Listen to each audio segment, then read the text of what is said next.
पढ़ाई करते समय ध्यान भटकना लाजिमी है। ऐसे में कुछ छोटी छोटी लेकिन जरूरी बातों को ध्यान में रखकर आप पूरी एकाग्रता से पढ़ाई कर सकते हैं। एक जगह पर रख ले सभी चीजें।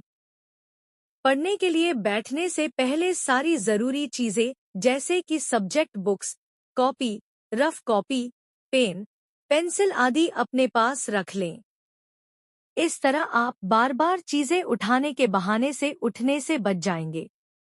कई बार हमारा दिमाग उसी तरफ जाता है जो चीज हमारे पास नहीं होती, इसलिए पूरी तैयारी करके बैठें। 2. अच्छी नींद लें। हार्मोन को सही से रेगुलेट करने के लिए और दिमाग को थकने से बचाने के लिए कम से कम 7 घंटे की नींद लें। नींद हमारे शरीर के लिए बेहद जरूरी होती है। अच्छी नींद से दिमाग तेज होता है और पढ़ा हुआ याद भी रहता है। 3. आत्मचिंतन करें। पढ़ाई करते वक्त जब आपका दिमाग इधर-उधर भटकने लगे, तो एक बार खुद से सवाल जरूर पूछें कि इस वक्त का आराम अच्छा है और जिंदगी भर की परेशानी या फिर इस वक्त की लगन और मेहनत के बदले जिंदगी भर का सुकून। इसी चुनाव से आपकी आगे की जिंदगी निर्धारित होगी। 4. थोड़े से ज्यादा की तरफ बढ़े। पढ़ाई करने के लिए हमेशा छोटे टाइम पीरियड्स बनाएं। उसके बाद धीरे धीरे अपना पढ़ने का टाइम बढ़ाते जाएं। इसके लिए एक और ट्रिक है कि जैसे ही आप पढ़ाई से उठने लगे, खुद को एक आखिरी प्रश्न या आखिरी पेज आदि का टारगेट दें। जैसे कि इसे पूरा करने के बाद उठना है बस। इसी तरह धीरे धीरे अपनी पढ़ाई का टाइम और लक्ष्य बढ़ाते जाएं। 5. लक्ष्य होगा तभी कुछ होगा। यह तय करें कि आपको जिंदगी में करना क्या है। आप पढ़ाई किसके लिए कर रहे हैं?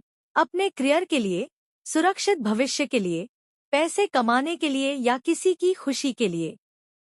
पढ़ते वक्त अगर मन भागने लगे, तो खुद को अपना लक्ष्य याद दिलाएं। जब आप खुद अपना लक्ष्य तय कर लेंगे, तो कोई भी चीज आपको गुमराह नहीं कर सकती। 6. अपने साथ खुद सख्ती बरतें। ध्यान भटकाने वाली चीजों जैसे कि मोबाइल, टीवी, कंप्यूटर, दोस्त, रिश्तेदार आदि से खुद को दूर रखें। आपकी जिंदगी है, करियर भी आपका है, इसलिए जिम्मेदारी भी सिर्फ आपको ही लेनी होगी। पढ़ाई करते वक्त खुद को समझाएं कि थोड़ी ही देर की बात है और उसके बाद अपने मन की किसी भी चीज के साथ रह सकते हैं। कुछ पाने के लिए कुछ तो खोना तो पड़ेगा ही। 7. रेगुलर पढ़ाई से नहीं होगी टेंशन। क्या ये मुमकिन है कि आप हफ्ते भर का खाना एक दिन में खा लें? नहीं ना। इसी तरह आप साल भर की पढ़ाई कुछ दिनों में नहीं कर सकते। इसलिए नियमित रूप से पढ़ाई करते रहें। रोज अपने पढ़ने के लिए कुछ घंटे तय करें और उस वक्त पढ़ाई के सिवाय कुछ न करें। इससे परीक्षा के वक्त थोड़े से रिवीजन से भी आपकी अच्छी तैयारी हो जाएगी। अपनी जरूरत के मुताबिक पढ़ने के लिए सुबह या रात का वक्त तय कर लें। बीच बीच में छोटे छोटे ब्रेक्स लेते रहें ताकि ऊब महसूस न हो।